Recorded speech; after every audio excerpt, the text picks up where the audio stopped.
call the meeting to order. And next item, well, let me read the disclaimer here. This meeting will be conducted via remote video and teleconference pursuant to 1 MRSA subsection 403-A. Members of the public may join the meeting by phone by dialing 1-929-205-6099 using meeting ID 817-2571-1119 and password 280819, or via computer at the link provided. Members of the public may also submit comments by using the form on the city's website under email city departments/city council. I would add to that, you certainly can, members of the public or on the committee can certainly just email me directly, rstackpole@sanfordmaine.org. So with that, just a word on the pledge. I'm prepared to do the Pledge of Allegiance this evening. The City Council, we spread it around a little bit. We've just started doing that. If there is anybody else, I'm not putting anybody on the spot here, but if there's any other member of the committee who would like to lead the Pledge of Allegiance, you're welcome to do that. You can do it this evening if you'd like to, or if not, just let me know. In the future, I'd like to lead the Pledge of Allegiance, and be happy to turn that over to you. So with that, let's move on to the Pledge of Allegiance. I'll lead the Pledge of Allegiance this evening. So I'd ask everybody to mute their microphones and follow along. So, this will be followed by a brief moment of silence also. So I pledge allegiance to the flag of the United States of America and to the republic for which it stands, one nation, under God, indivisible, with liberty and justice for all. And a moment of silence, please.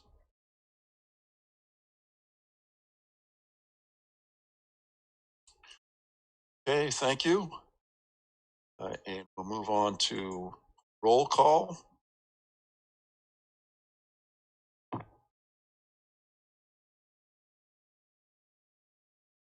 My other list here, Councillor Hanselman. Present. Councillor Herlihy. Present. Ms. Brink. Present. Mr. Rice. Present. Mr. Clark. Present. And Mr. Davey. Present. And clearly I'm here, so we have all the members present here this evening. And I don't believe we have any, well, I'll ask, first of all, are there any adjustments to the agenda that everyone received? Okay, I do want to mention that after our meeting last Friday, we discussed between the city manager and Ronnie and myself that a lot of those items, the wish list got kind of long for city items at the end of the meeting. My intention was just to have one or two items that we would cover tonight, but we ended up with quite a few. So we decided to push those onto next week's meeting. In other words, we'll revisit the city and push those items ahead to that, so that this evening can be, the focus can be just on the school's presentation. So that was the adjustment that was made after the meeting. Item 6 on the agenda is approval of the minutes of last Thursday, March 4th, 2021. Everybody received a copy of the minutes? Okay, good. So I'll entertain a motion for the minutes. So moved. Is there a second? A second. Okay, I guess I got to decide. I believe I heard, I don't want to pick on you, Councilor Hanselman, but I believe I heard the male voice just before yours. So Actually, who made the motion? I did. Becky. Becky. Yeah, okay. And who made the second just before Councilor Hanselman? Sorry, that was me, Wes. Okay. So there we have a motion and a second.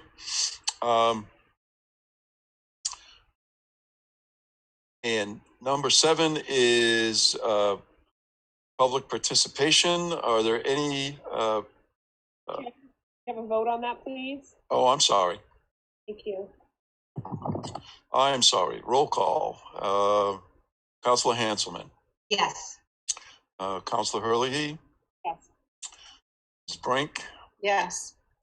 Mr. Rice. Yes. Mr. Clark. Yes.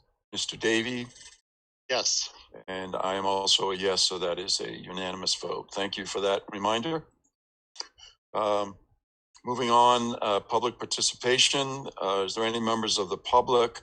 I would hold back on school questions on the school budget right now, but if there are other questions from the public, yes, I would ask you to raise your hand or speak up at this point. All right. Try to make my screen a little bigger here so I can see everybody. All right, I don't see any hands up, and I'm not hearing anything from any members of the public. So we'll move on and ask Mr. Nelson, the Superintendent Nelson, to begin his presentation on the budget for the fiscal 2022, 21-22 school year budget and capital improvement program. So you're on, Superintendent. Need to unmute. Okay, let me just bring up the presentation.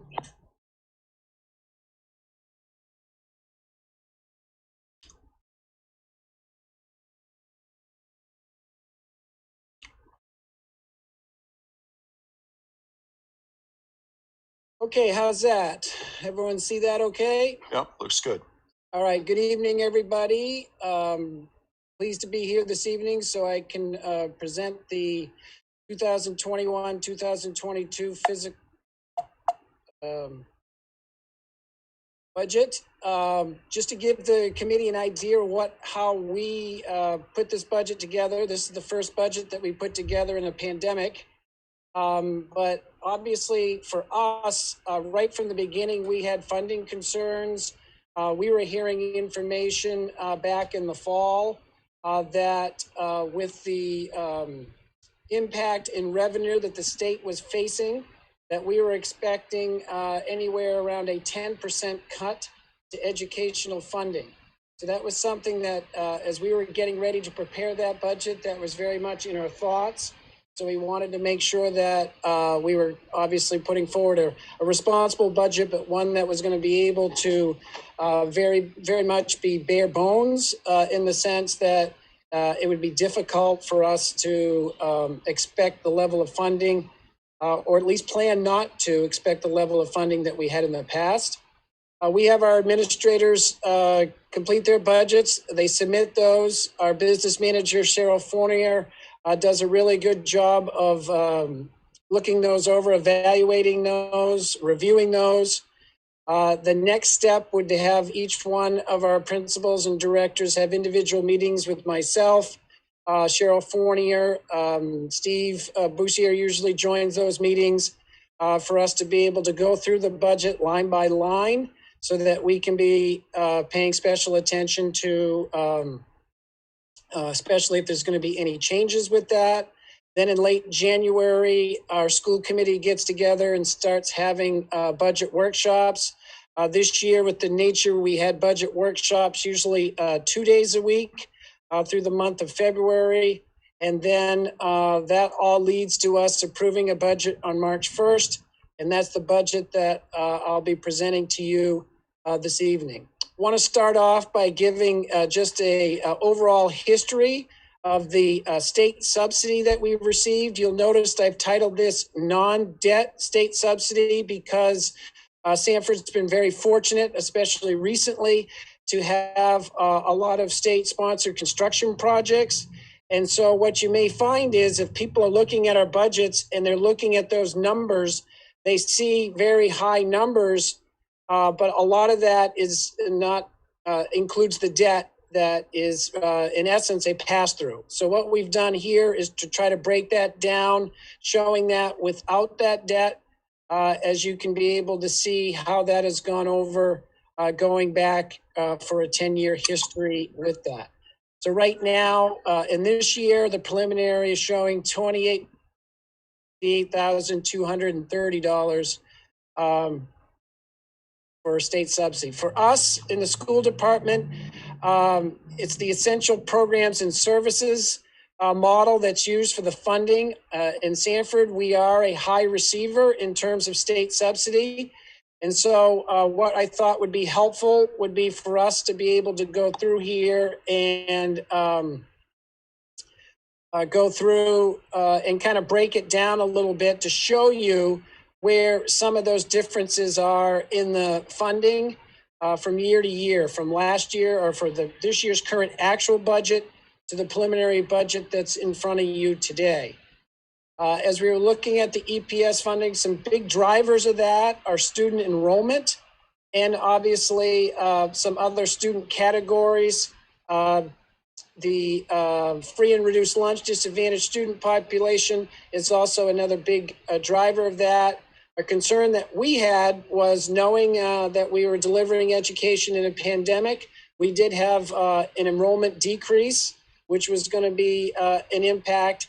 And then obviously our free and reduced lunch population, when we were giving out free lunch and breakfast, that also had an impact on our signups for that. So I'll kind of walk you through here, showing you on this slide where those major differences are in that in our state subsidy. The first one, as I mentioned, was subsidizable students. You'll notice that we had a decrease in that, 28 and a half students. That was primarily due at our pre-K program and also K through 8 students with that. The operating allocation for us, we did see a 1.4% increase. And how we saw this increase was that the state did make a change to their formula. They made a formula change that what they were looking at was they moved the elementary student to teacher ratio.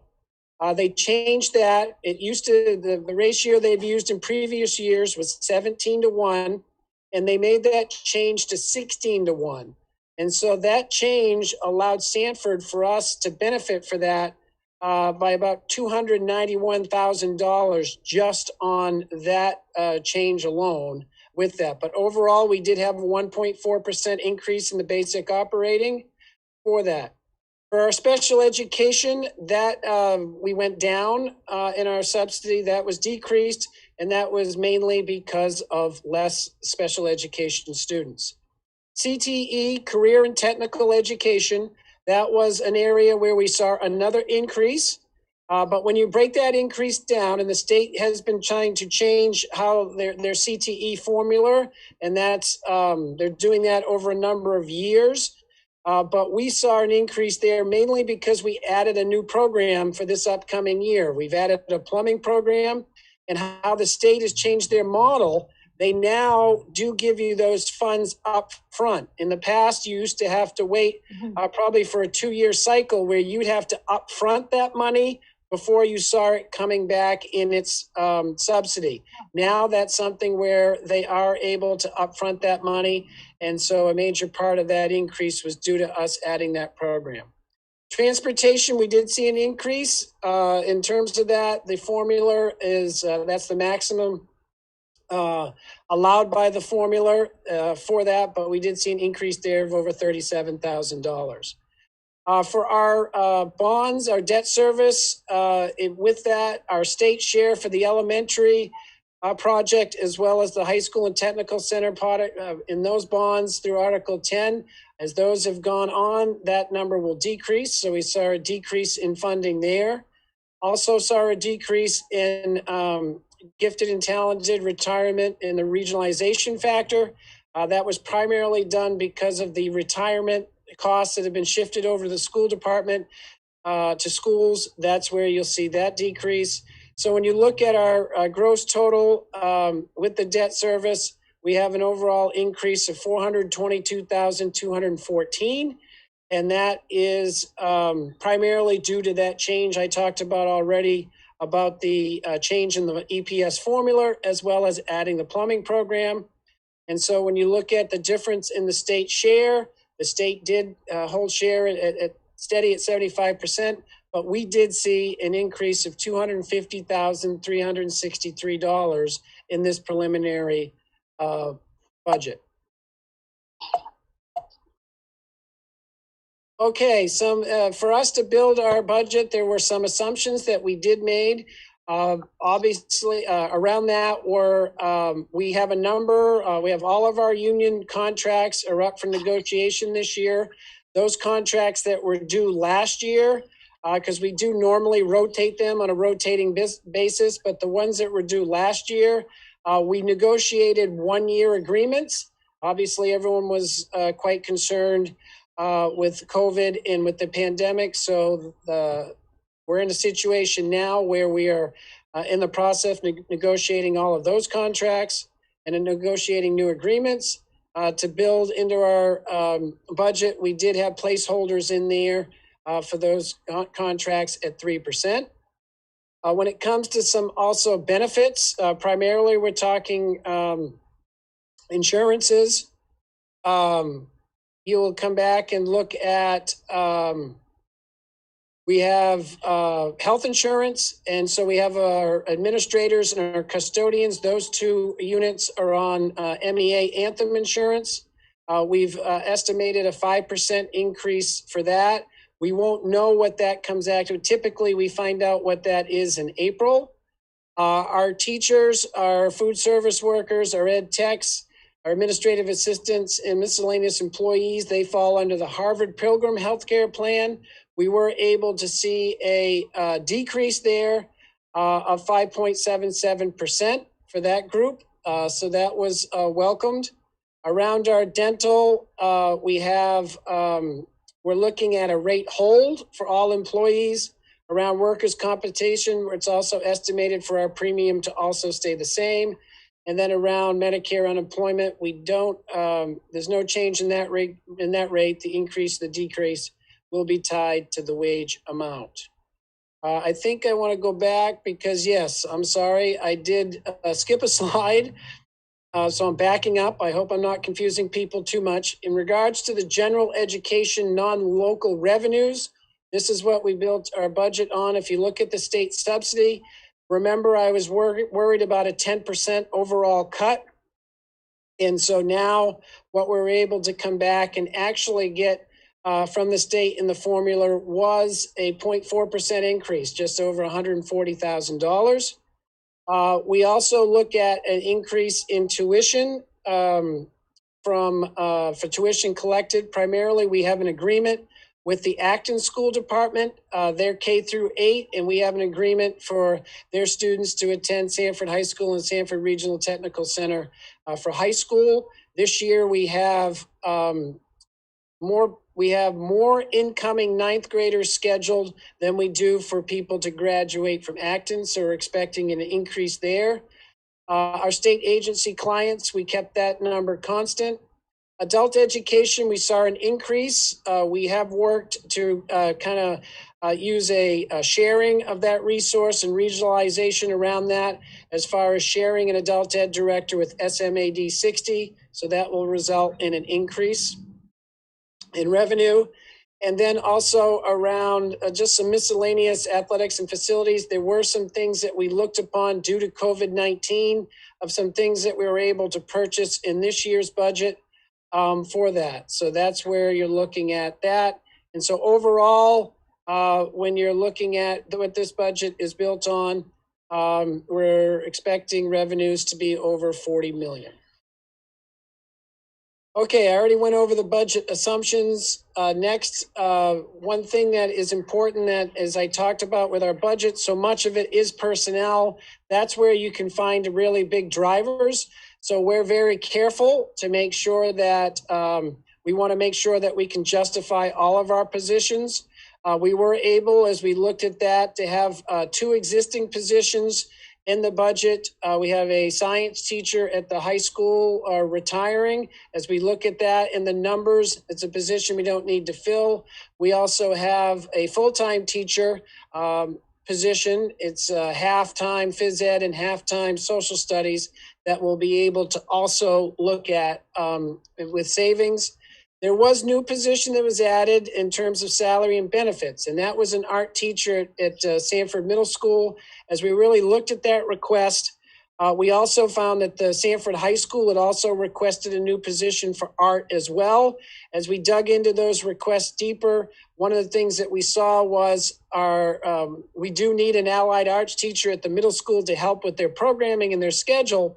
But by us making that an art teacher, it helps our middle school students get the necessary art instruction that they need that's going to help give them the foundation and the fundamentals that they need. So when they do get to Sanford High School, by able to have that and increasing that, it's going to open up them to more art classes as well and help them to basically kind of have those prerequisites. So we looked at that as much as it was an added position, it was one that not only is going to have a positive impact at Sanford Middle School, but it would also be able to have that impact at Sanford High School as well.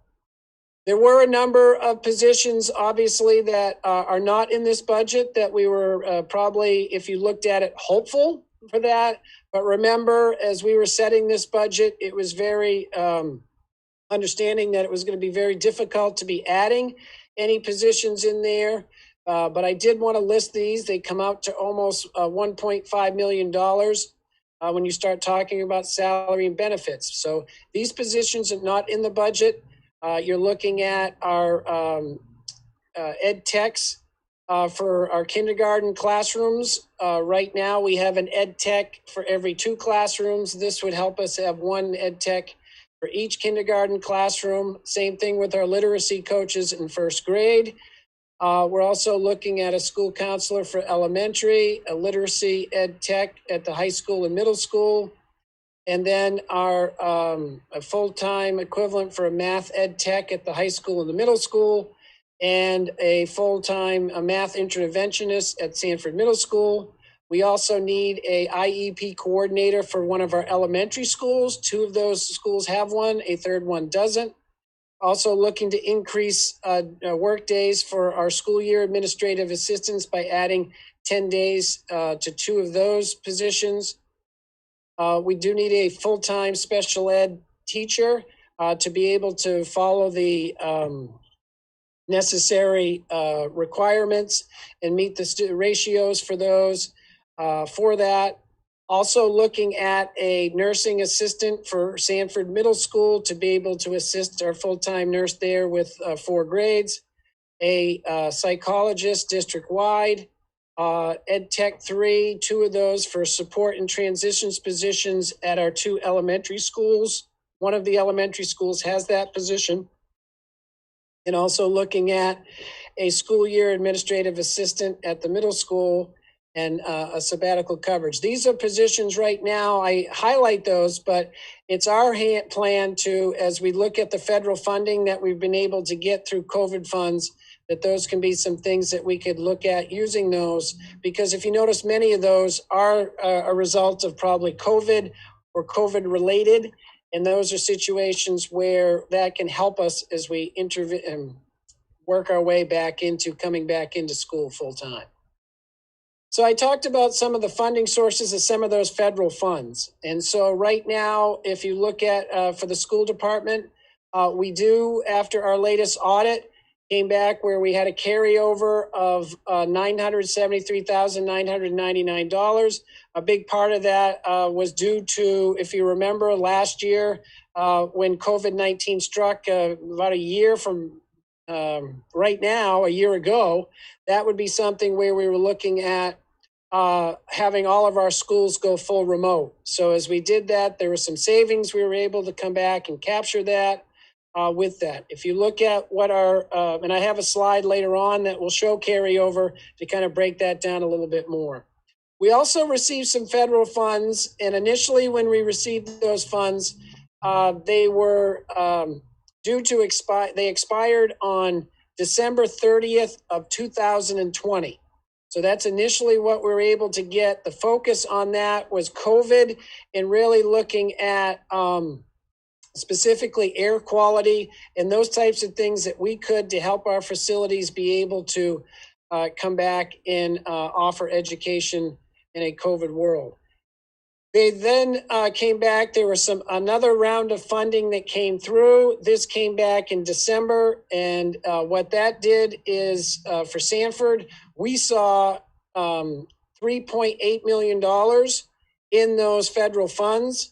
And what it did was it also moved that date back, if you remember, from December 30th, 2020, it moved that back down to now to September of 2023. So that now allows to focus there to use those funds on COVID-19. There were a lot of restrictions for those federal funds. We were not able to use those funds to replace items in our budget or supplement those. They were really some strict guidelines that had to make sure that through that process that it was COVID-19 related. We also received title funds as well that help us in terms of federal funds. Those have not been released yet. Typically, if you look at what our average is with that, it is 1.4 million. And then in state subsidy, I talked about how if you look at the other funding sources based on what our preliminary is for that, you're seeing about a difference of 250,000. I will add that we do have another funding source, and that is President Biden's American Recovery Act. And that's something right now, the American Rescue Plan, rather, and that's coming back where that has just been approved. We have not been getting any final numbers yet, but one thing that we are expecting is right now you can look at it roughly at about 2.3 the times of your ESSER 2 funds. And that's built on our Title I allocation. So based on that latest thing, I'm expecting the Sanford School Department to be able to get over $8 million additionally coming back in. And the focus for that for us is we've got to get our kids back into school, and we've got to get our kids back into school every day. And we're working hard to be able to try to do that. We do have, and we get our students in school every day. We have to do that where they are being we're following the requirements for that in terms of the physical distancing. And so there are some limitations with that. So we're going to be looking at having those funds and doing everything we can to look at, especially with our construction projects next year as we finish up and move from Willard School to Sanford Pride Elementary School. As we move there, that's, if you remember, we were probably looking at having Willard School and Lafayette School kind of come off the school department's books. We're going to hold on to those next year because I anticipate us having to use those spaces and those funds to be able to try to make sure that we can meet all the requirements to have our kids come back safely. Some of the uses for those funds, and this isn't finalized, but preliminary, our understanding is that this latest round of the American Rescue Plan, those funds, I think you're going to find there's going to be some more, not only are they extensive, but there's some pretty flexible in terms of what they can be used for that. Obviously, educational recovery and getting kids back to school, as I mentioned, were the big things, reducing class sizes, making sure you have your school nurses and your interventions and your counselors. That list that I kind of showed you earlier of the positions that were not funded, those are things that we also have talked about as a central office team and as a school committee for us to be able to try to put those positions into place. And those would only be temporary for the federal funds. We're not creating those positions to come back later on and then have those funding things have to transfer over to the budget for that, because that would create a cliff situation as we look at it. So obviously very good news. As we presented this budget on March 1st, we did not know about it wasn't approved then in terms of President Biden's American Rescue Plan. So that's something obviously that is welcome news for that. As I get into showing the budget looking at the expenses by function, this is also something that we've used in other budget presentations to be able to help people kind of show where the difference is in how we compare to our 2020-21 budget, and also what you see in the proposed budget. I mentioned that in the salaries, taxes, and benefits, those are a big driver for us. That is primarily what our budget comes down to. And what you're seeing here is an increase of 269,000, just under 270,000. That's built upon, as I mentioned, that 3% increase in salary and taxes. It does account for the decrease in health insurance, and there is a slight retirement increase for the PLD employees. In the next classification of purchased professional and technical services, there's an increase there of 45,000, just over that. A big part of that would be our snow plowing contracts that we have throughout the districts at our schools. Under purchased property and services, that's up over 64,000, and a lot of that is just due to some increased costs for our maintenance equipment and our building repair. I talked about other purchase services. That's up just under 40,000. And if you remember what I talked about earlier, looking over the EPS formula, you saw the increase in transportation. In Sanford, we do not own our own buses. That's a contracted service that we use with a local company, or at least a national company that is situated locally to meet our needs. Supplies and energy, we have had energy increases as we look at that, and that's primarily where you're seeing the increase there of over 128,000. Equipment and repairs, we've tried to keep, that's primarily due to a slight increase in our CIP. And then the dues, debts, and other, we do have 146,100 increase in that area.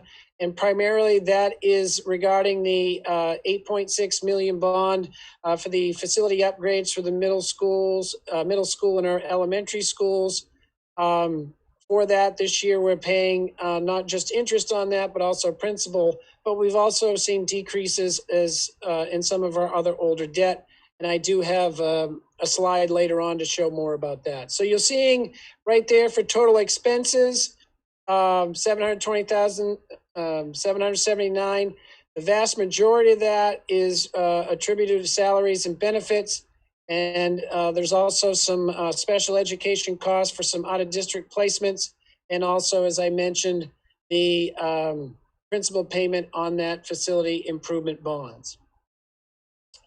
General education and CIP expenses by cost center. So if we now break it into how our budget by articles, if you look in regular instruction, that is up 338,000. Salary and benefits for teachers and ed techs.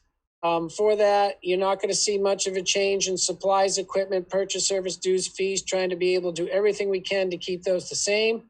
Article 2 in special education, that's gone down 158,000. A lot of that is due to some turnover in staff as far as paying some lower salaries due to retirements, and also some benefit changes that go along with that. Article 3 is our career and technical education. I talked about CTE, and I also talked about that new plumbing program, which is primarily driving that. Article 4 is around some of the other instruction, and that's primarily due to salary increases as well as some dues and fees increases. Article 5, student support and staff support, some benefit decreases of over 130,000 when you look at that for the area of people who fall into that article, and that's primarily your school counselors, librarians, nurses, and some of our district-wide curriculum and technology. Moving ahead to Article 6, System Admin. Right now, that's an increase of $20,433. For that, that's also in mainly around salary increases, but also dues. Article 7, School Administration. Same thing, that's up as well, 120,000 due to increases in health insurance. Transportation, I talked about that. Remember, we have a contracted service with our transportation provider, and that is built into a contract where that is an automatic 3% increase. Article 9, facilities, including the CIP. The major of that, 430,000 of that is for our elementary, middle school, the 8.6 million bond. And that, as I mentioned, is our first principal payment. Article 10, construction debt, that is down, decrease in some interest expenses on the high school technical center and also our elementary construction bond. Article 11, all other expenditures, that's really where you find, I think, our primarily our Performing Arts Center, and you'll see that that's mainly trying to keep that flat due to salary increases. What we try to do is we're doing our budget in our planning. We very much encourage our people in areas to kind of look at a 5-year plan, so that will allow us to try to keep away from some of the different peaks and valleys and the spikes that you might see that can really come back and hurt budgets. If we're planful and we're doing the things that we need to do to kind of on a rotating basis to be able to look at that, that's what you're going to see in a budget. It's not perfect. There are some still some slight fluctuations with that.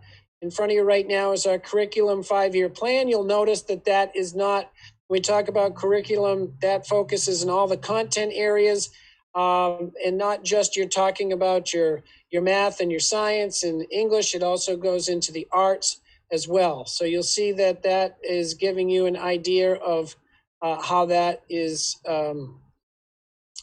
looking in terms of a 5-year plan. Same thing works around technology. It's important for us to have a 5-year plan for that. And then you also will look at some of the highlights. And for you, I'm proud that in Sanford, we are currently 1-to-1 throughout the district. And we're able to do that. Joan Wright, our director, does a phenomenal job with her staff. We're looking at trying to be able to use a variety of different devices there. We were well positioned before the pandemic, and then through that, the pandemic has only come back to be able to help us as we're able to try to look at that. And you'll see where the different pieces are in trying to build that budget so that you'll notice that you're not going to come back in as we continue to replace some technology and upgrade the various things. It can be done in a planful way.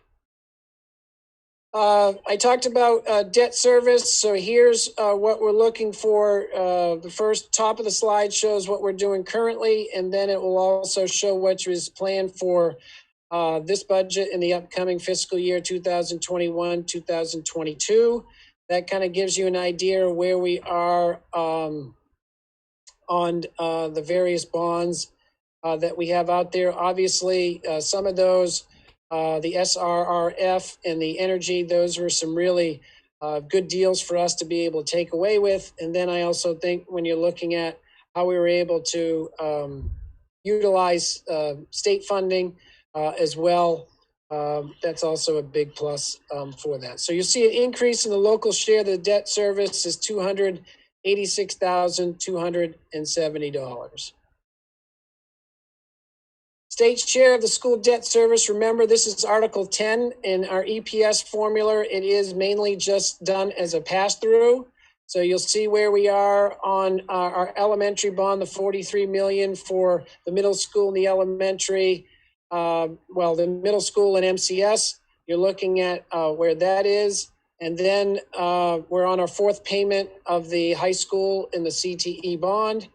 And then they also go back to see what they were last year and then what they're anticipated to be here. Remember, those are a pass-through so that when you see a budget, you'll see it increase by $10 million. But once again, this is mainly a pass-through. Same thing as we talked about with technology and we talked about with our curriculum, same thing with our capital improvement plans. This is where we're really trying to dig in and do some work as well to capitalize and leverage the bonds that we have had and the projects that we have to be able to make sure that we've got a system that allows us to be planful and to keep away from those spikes, but also be able to let us maintain our facilities. It's great that we're able to have those, but we also want to make sure that we've got the necessary upkeep so that you can see how what the 5-year plan is for that, where you're looking at slight increases a little bit each year up to 2024, 2025. In our budget, adult education is also, it's pulled out and separate with that. So we wanted to also show our adult education expenses by function. And this is not the enrichment piece. This is only our academic fund. The enrichment piece, we try to do our best to make that kind of pay for itself. But here is by function for the academic side. And you'll see where the variance is.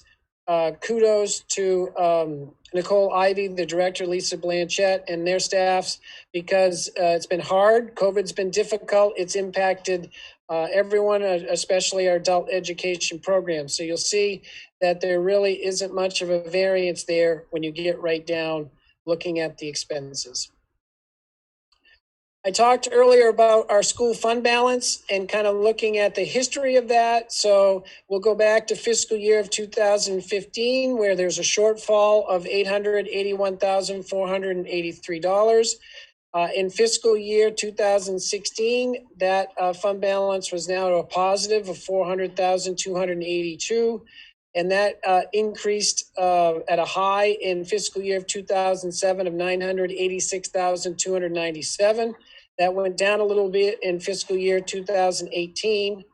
And then 2019, we were budgeted for, I think it was around $600,000.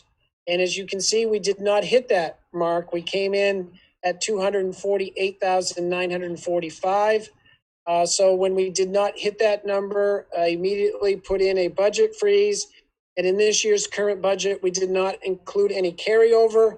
But as I mentioned earlier, by us last year, and especially with the impact of COVID-19, looking at a carryover of $973,990, just under $975,000 as you look at our fund balance history.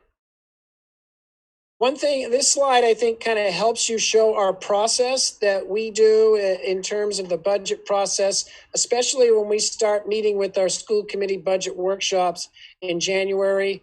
We usually start in that first line that you see at the top is really for us to kind of turn the page. As we turn the page, looking at that, we are looking at a budget on the 25th of $2,241,017. And that represents a 14.4% increase. But there were really a couple things that were really driving it at that time. One thing that was in there was we did have a pre-K program in there that we were going to be able to expand our pre-K program significantly to be able to add classes to our elementary school. And by that expense would have been over $900,000. So that was something, as much as we all would like to. Right now, space is a challenge for our schools for that. And so as we look ahead next year, especially, the timing wasn't great for that. And also it's there's a lot of money to that. So if you subtract that out, that automatically brings you down to 8.4%. We also had our budget built on a 5% increase in health insurance. That included the Harvard health insurance, but we then cut that down at that time to a rate, no increase at that time. And that saved another just under $350,000. So that brought our budget down to 6.2%.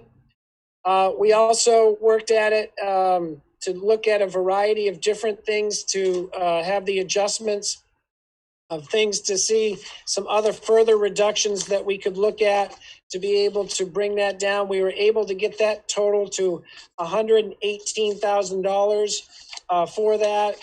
There's a variety of different positions and just a variety of things we're able to help bring that down by sharpening our pencil even more. So that got us down to an increase of 5.4%.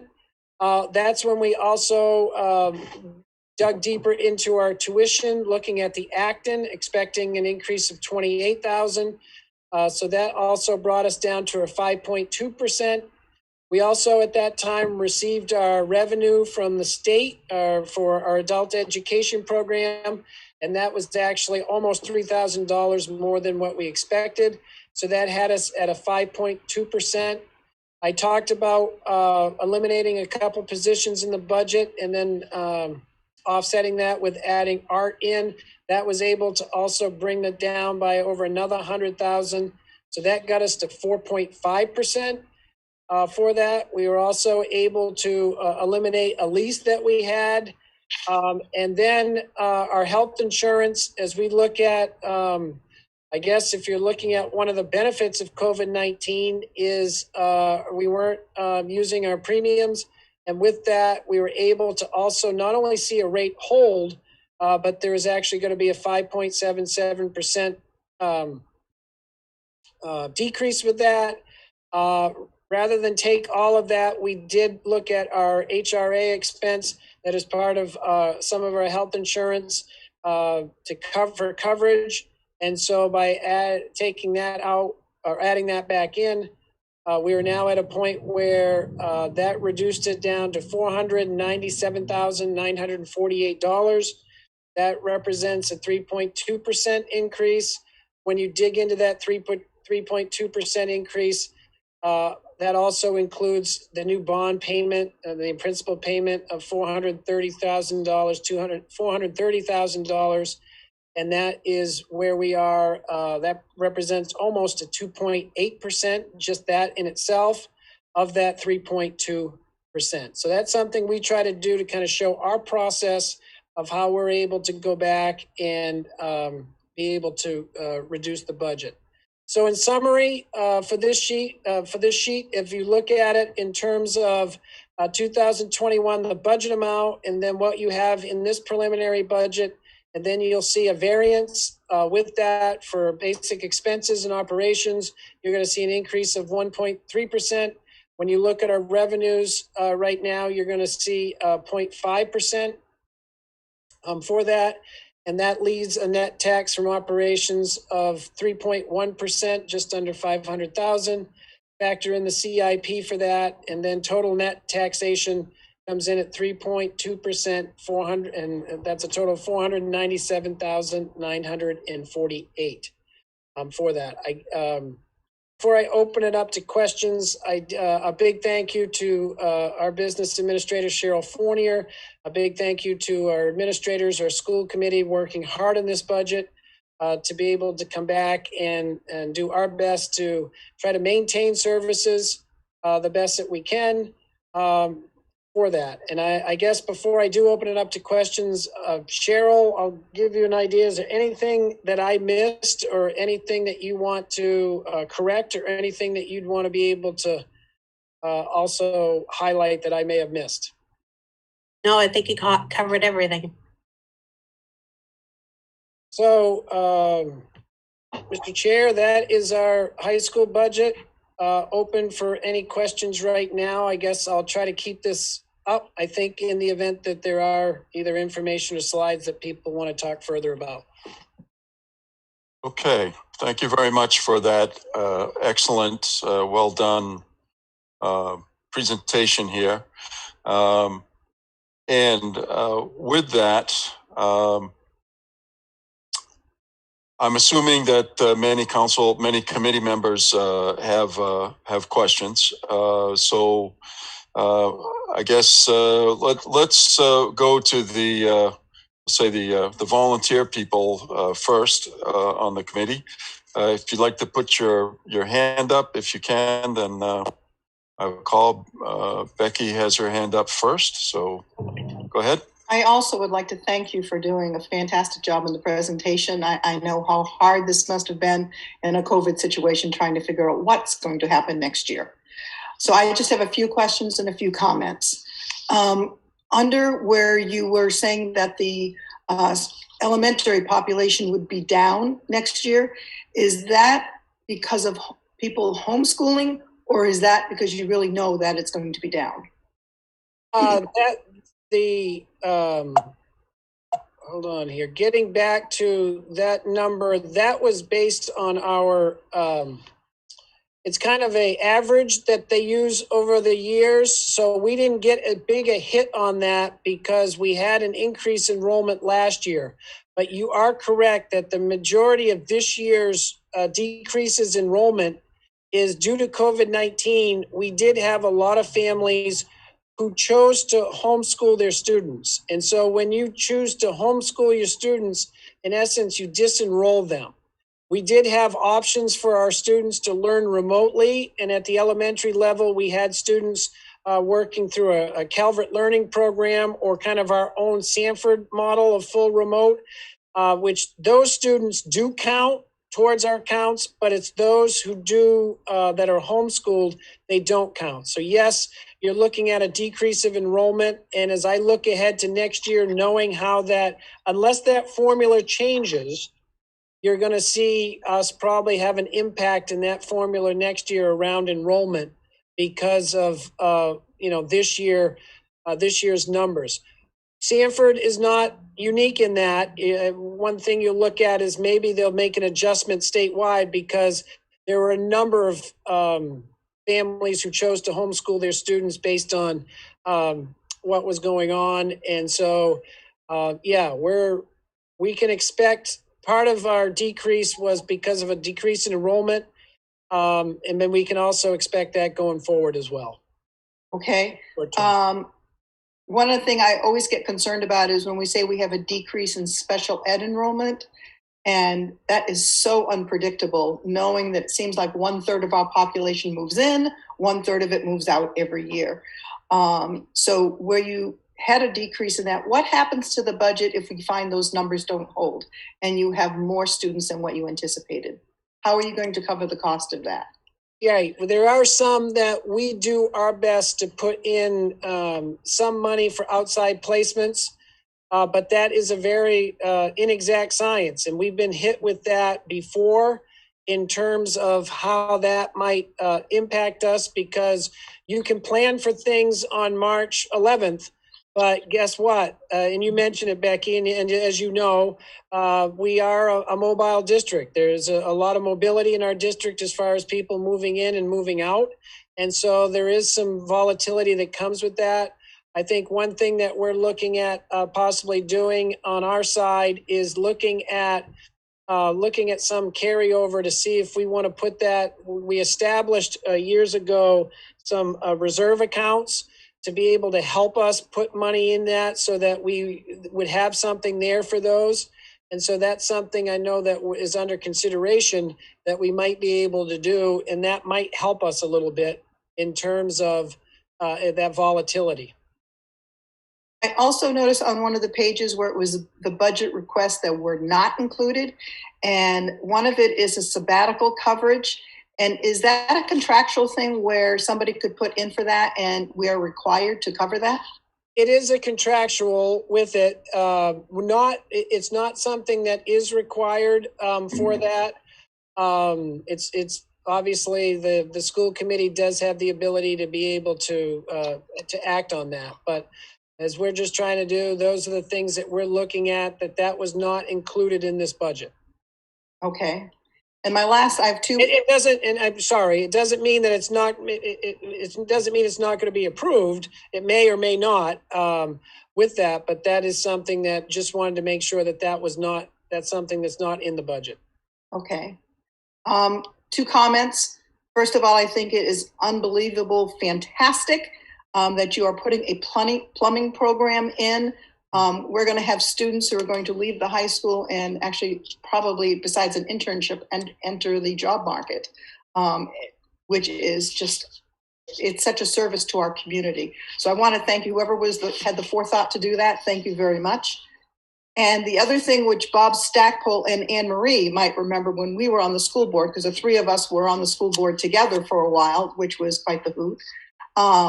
We were continually asked for capital improvements because people cared a lot about our buildings and wanted us to maintain them.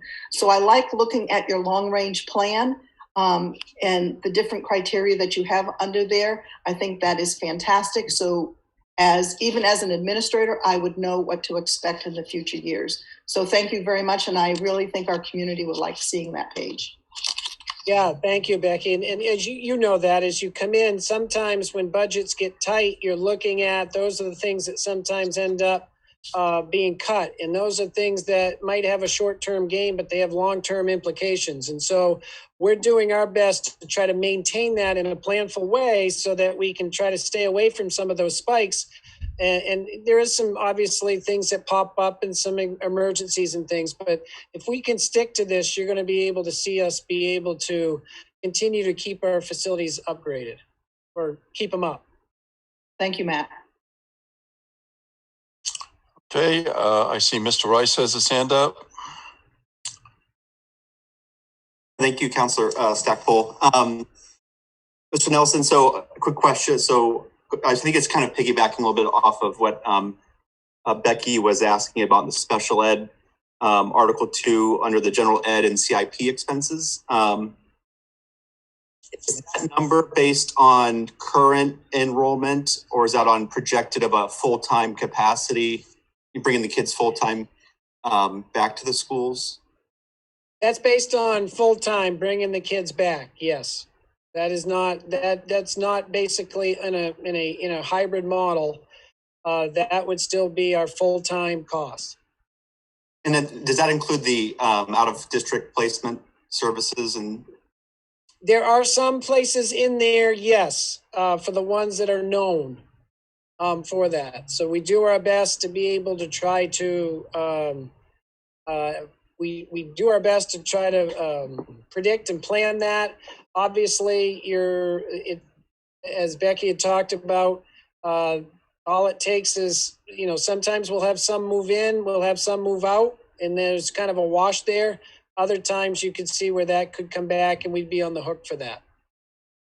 And then I know you talked about maybe a reserve or whatnot. I know it's kind of conjecture at this point, but any type of word on the street or through the grapevine on the American Rescue Plan, if any of those types of funds might be able to use to create a reserve in case that number does increase. Because I think, if I recall correctly, I think last year that number might have been higher than that. So just trying to predicting a kind of a worst case scenario if there was a way to kind of cover that.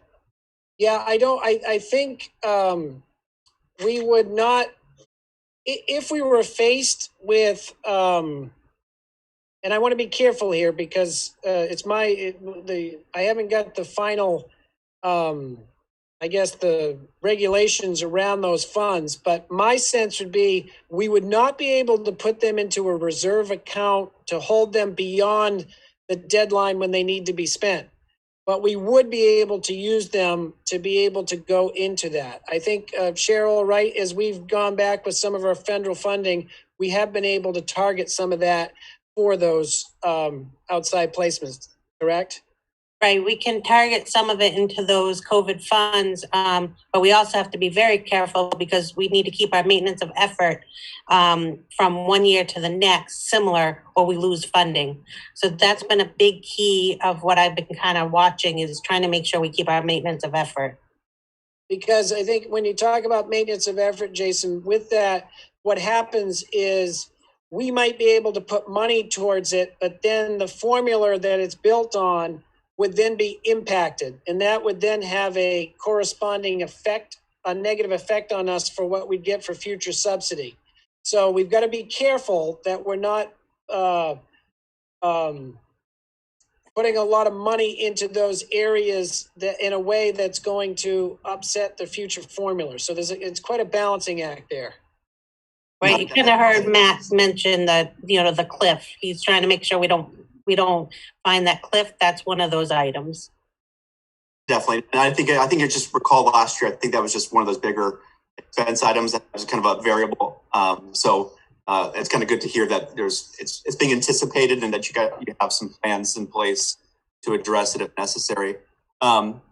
Second question was just a quick maybe description under the CIP. I think you kind of had it broken down into like a 5-year type of expense plan. I think the largest one that I saw increase for this budget was a vehicle and equipment, about 80 to 90,000. What can you just explain briefly what the vehicles and equipment range is and what that kind of covers? You want to take that, Cheryl? Sure. So what we found is we have a lot of vehicles that are either close to the end of their useful life or they're past it. We have a couple of one vehicle I think that's sitting because it wouldn't pass inspection. So one of the items we need to get is a box truck that we use almost daily to move stuff between the schools. And we have a pickup truck with a dump body on it that needs to be replaced that we're having problems with and we're spending more time fixing it.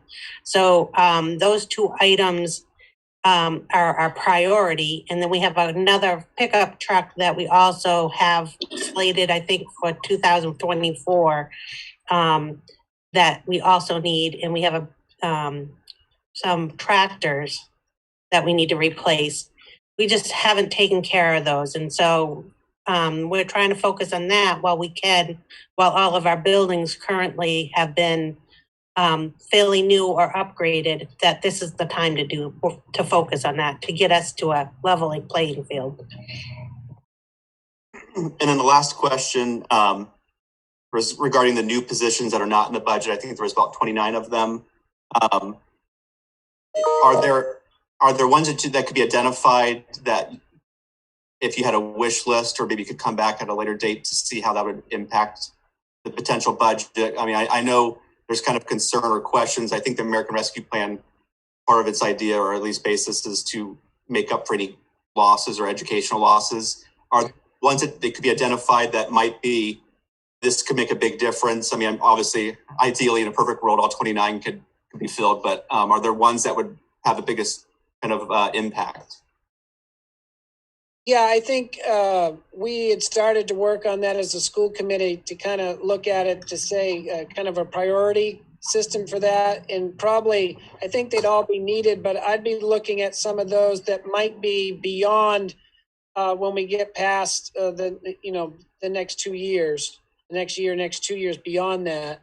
I could see where there could be some there that, yes. So we could have that information for you. Okay. I appreciate it. And thanks again. Obviously, you got a great job with the presentation and a lot of time and effort put into it. So I appreciate fielding the questions. Thank you. Thank you for the questions. Mr. Davey? Sure, thank you. Could you go back to the CIP page again? I apologize. So yeah, my question was the same on the vehicles and equipment, but just to follow up on that, thank you for that response. Did you end up changing the other numbers? I see that column seems to be, a lot of the numbers are a little off from the surrounding years. So did you change those other numbers because you knew you were increasing the vehicles and equipment by the larger amount, or was everything based individually on its category? Does that make sense? Yeah, as I kind of spoke before, we knew that we didn't need as much money because of just doing all the construction. So we felt like this was the year we could move some money into vehicles and still remain not having our CIP go up drastically. So instead of doing that, we said we felt like this was the type of year that we could actually move that money down into vehicles, take care of our vehicles and that our employees are driving around in, and make sure those are safe like our buildings are. So that was kind of our thought, was we felt like we didn't want to need as much money in the buildings for this year. Okay. And so I'm assuming the effect on 2022, 23, those stayed the same, or did you have to adjust everything for that? We did adjust a little bit, but some of that is based off knowledge of how much something's going to cost or what that project's going to be. There's actually quite a bit of detail behind these numbers. We have by school what the projects are, and some of it's just maintenance, general maintenance items, but they do meet that criteria of a CIP that you can either put off for a year or not. And so we decided that we started to roll those back up to do some of those projects. Okay, thank you. You're welcome. And then the HRA expense, the 185,000, that was on the perfect. Is that are you increasing the funds for the HRA, or is that adding the plan? Matt, you want me to take that? Yeah, go ahead, Cheryl. So I think what we did I'm not really sure, we didn't budget for it in the past. And when I ran the current year for how much health insurance we had based off budget for actual, we're over. And so I felt like this is where when we got that decrease, it was a good time to actually start budgeting for it. Because that we do spend that 185 every year in HRA. Okay, thank you. Welcome. I don't have any other questions at this time. Thanks. Okay, thanks. Move on to Mr. Clark. Yeah, I guess I'm going to follow back up on the CIP question with the vehicles. Now, is that going to be purchasing vehicles outright? That's the plan. Okay, I mean, I was just curious because I know on the municipal side, they've moved towards leasing. So that way they always have newer vehicles. I know that had been looked at. Well, we find that we keep our vehicles quite a while. And so we felt like if we purchase them outright, it's, we would end up keeping them way past a lease would. If we do a lease purchase, then it would be ours. That is an option. And we do have 2 vehicles currently like that. And so we would continue. I mean, I would have to look at it. If the interest rates go way up, it'd be better to buy them for cash. Yeah, because I just look at like a box truck and the dump truck. Again, the inspections on them is going to be probably a little more significant. It's something we will definitely look at when we go to do it, but I'm worried that the interest rates are going to start going up and then it would cost us more in the future. So I'd rather pay them for cash if I can. Yeah. Okay. And then as far as I saw that there was around $130,000 in energy cost increase. Just curious about if that was the gas or electric or. It's mostly due to all the buildings. We were predicting the high school was where most of it actually was. The high school, we predicted an amount. We finally have enough history to be able to tell you if that amount was correct or not. I felt like it was low based on, we met budget this year, but it was because we didn't have any sports in the spring to run the lights, which I know that cost us about $15,000 a month for the lights for the field. So it was one of those things where I felt like we were just below and we needed to actually increase it some, especially with some of the rates increasing. Awesome, thank you. Okay, counselors, if you have questions, if you'd like to put your hands up.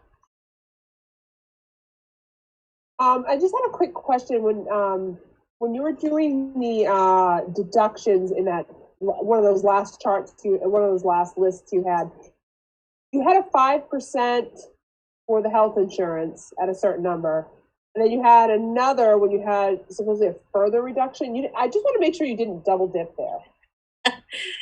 It looks almost like it's a double count. Actually, what it is in the budget, we actually proposed a 5% increase to start with. And then we got a notice saying that we were definitely probably going to be at a rate hold at least. And so we brought it down to our rate hold. And then when we actually got our renewal, it was 5.77% below that. Thank you, because I was a little worried. I thought you were double dipping. No. Thank you. I'm going to let Ann go because I have to do so much of the note taking that it's difficult for me to ask good questions, actually. All right. Thank Moving you. on to Ann, go ahead. I didn't think I needed to raise my hand, Chair, since I always have plenty of questions, but I'm teasing. So, Matt, a question that I have, being that we don't currently have any of our fund balance in being used towards this year's budget, is what our projected ending fund balance is for this, for this ending fiscal year. And I realize we're only about 70% through the fiscal year, but could we get a sense of what that number is looking like as of now? That might be something, Ann, that we might have to get back to you on that. Obviously, we follow along with that, so I remain confident that we are in a good place with that. But I don't know, Cheryl, if you feel a little bit more comfortable with some of the numbers. No, I haven't really done that. I did it back in January, but that was for as of December, which I would want to take a more detailed look before I set any numbers. So I think that'd be great information to have if we can get that for a future meeting. Okay. And then another question is, am I understanding correctly that none of the current unused ESSER 1 or ESSER 2 COVID funds are in the current budget revenue or in any of these numbers at all? No, they go through a special revenue fund.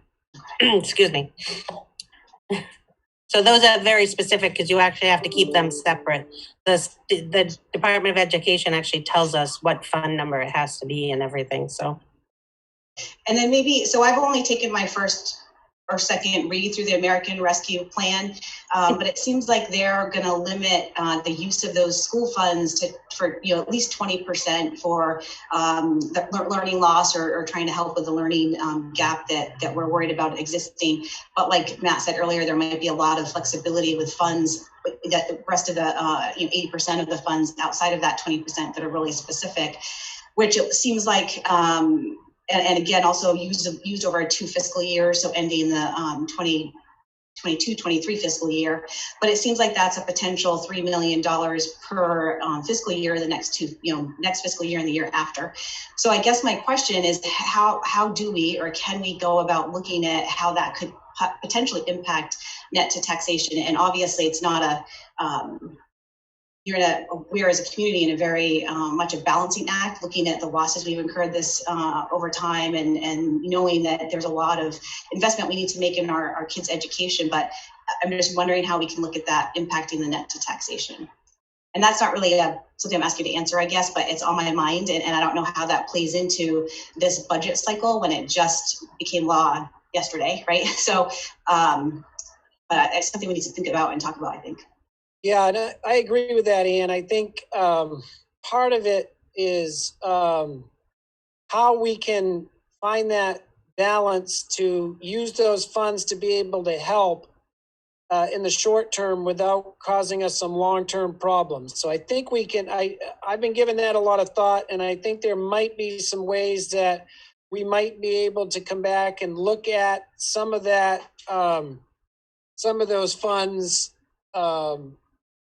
that we might be able to make some ways to reduce this current budget in front of us by taking out some of those payments. And then also, if we're able to be strategic with some reserve accounts, that might help us buffer that change down the line a little bit so we don't find ourselves, the term is the cliff, where we come back and now all of a sudden that money that was helping us is no longer there. That's where we've got to be able to try to find a balance where there might be some of those federal funds or some of that carryover that we can put towards our increase in a way that's going to be able to help us, if possible. I just want to chime in for a second. And I think the point is, yes, we need to explore this, but really the point is that aren't these funds on both sides, the city side and the school side, they're not supposed to be used to decrease the tax rate, so to speak. I mean, there, as you said, I think, Superintendent, that the scope is pretty narrow, and the term that we always used to use was we need to figure out if we can use them for one-time costs, which refers to your cliff statement, something that we could pay down, and again, not put new positions in, for instance, because that creates the cliff scenario. But I don't know. I'm overall, yes, we need to explore this, and I'm all for if we can find a way to benefit the taxpayers to go for it. But I'm a little nervous about getting too far down the road with this, since there's a lot of unknowns, and there's not a lot of time if we're going to have our budget done by early April. So, but I don't know if anybody wants to comment on that or not. Can I just say one thing? On all of the COVID funds, one of the major items that they keep hammering into our heads is it has to be because of COVID that expense exists. That's the only way it can end up in any of these funds. So that major question has got to be answered as a yes. Yeah. All right. Okay. Councilor Hanselman, go ahead. Well, and I totally hear what you're saying. The American Rescue Plan, and again, it needs like 5 more reads before it starts to sink in for me. But it does seem to be much more flexible, and it literally was signed into law yesterday, I think. So clearly we need direction from people like the DOE when it comes to the school department side, and from the IRS and SBA when it comes to my side of the table. But what I'm looking at is it's much more flexible than any of the other school funding, and it literally indicates 20% for learning loss and seems to be very flexible with the remaining 80%. I agree we need to be really focused, and that's the school department's heavy lifting on how that works and how we use it smartly. But my point is just that because it does allow more flexibility than some of the other COVID funding we've seen, how do we solve that problem of having a very short time frame in which to finalize this budget and use it in a way that really accomplishes what we need to do for our school department and also for our net to taxation. And it's a tough job, and the timing couldn't be worse, in a way, right? Yeah, Ann, you're right. The words that I'm hearing about the American Rescue Plan are the funds are extensive and flexible. And so that's a little bit different than what Cheryl just talked about for that. We meet every Friday as York County superintendents because we meet every Friday in a Zoom call. We also have the Maine State Superintendents Association at that meeting. We oftentimes have DOE representatives there.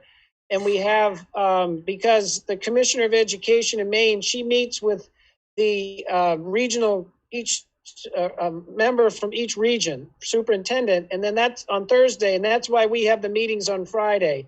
And so I expect in tomorrow's meeting, we're going to have a lot more information on the American Rescue Plan, because as you mentioned, Ann, the timing is difficult and challenging, and realizing that it is because people are in the middle of their budget process. I can see that really being turned around quickly so that we can get an idea about what type of things that would be looking for, because that's what we need to be able to be planful. And then I just have one kind of closing thing, and I meant to start with this, so I apologize, but I just want to make sure that people are aware in our community that the school department in their many meetings in February, which were taped by WSSR TV and are available on YouTube as well as their Facebook channel, there are some really fabulous this year presentations, and kudos to Cheryl and Matt and whoever helped make those, for really diving in deeply to how the EPS funding formula works. If you're curious about the CIP, it lays out purchases by department.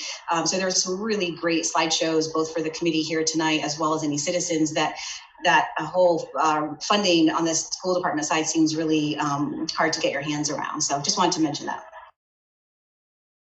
Thanks. All right.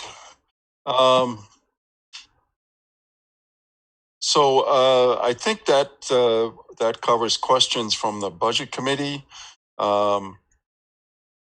Guess I would open it up to any city employees that have questions, and then I'll turn to the public. We don't seem to have a great deal of public this evening. I think we could handle a couple of questions. Any questions from any of the city personnel? Steve, go ahead. Yeah, Matt, not to be answered tonight, but I'd just like to talk with you again because it's a constant advocacy position. The CTE formulation, I know we've seen since I've been working here a lot of favorable changes to that. So the state was doing a good job in upfronting funds, not 2-year reimbursement waiting period and such under that. I'd like to talk with you offline, or maybe it's even beneficial for the public to hear it in a future presentation that is still a very favorable relationship for the regionalization of the CTE programs, that we're getting the funding that we need to have that regionalized service here within our community. So yeah, no, you're right, Steve. It's obviously, and I think when Becky was talking about the plumbing, right? As adults, we all immediately say, yeah, we need plumbers, but there is going to be a labor issue in terms of especially with the trades. And so you're starting to see favorable pieces on that to be able to help for that. And we're well positioned because that's important in terms of what we offer in the facility. So absolutely, that's areas that it's been nice to see some of those changes that allow us to get out in front of that without having to wait to get the funding in arrears. Okay. Oh, and then the other thing, we talked about this a while ago, but I continuously want to have a greater understanding of how the community's change in valuation impacts your EPS formulas, your funding aspect. So, and I'll say it publicly, I like to maximize the utilization of tax increment financing to create those beneficial tax shifts that will not negatively impact our EPS or our municipal revenue sharing formulation. So I just want to make sure that as a community we're maximizing that to the best of our ability. Right. That's all I had. So thank you very excellent presentation tonight. A lot of bright colors in there, Ronnie. I've been texting Ronnie. We got to step up our game. We got to get some better coloring. You notice the little pictures too, Steve? Yeah. And anyone who really knows, we can give Miss Fournier credit for that. All right, that is definitely not for where I come in. Sure. Yeah. All right. Thank you very much, Bob. Yeah. Yeah, and I forgot, let me say, city manager told me that he can't raise his hand. So that's why, fortunately, he was sitting there waving his hands like this. So I was able to see him. So do it again if necessary, Steve. Can I just say that our mayor, sure. Our mayor is currently offline texting and saying that she wants to make sure everybody understood that the bill she put in is one of the reasons CTE funding changed to the new upfront funding. So, nice. Which has done a lot of work, but I think it went under the page, possibly. It did. Yep. Right. Yeah. Okay. Any other city personnel with questions? Okay, we'll move on. If there's any questions from members of the public, preferably raise your hand because that brings you to the quickly to the top of my screen and I can see your hand up. If not, I'm going to take a second here and scroll through the list of participants here.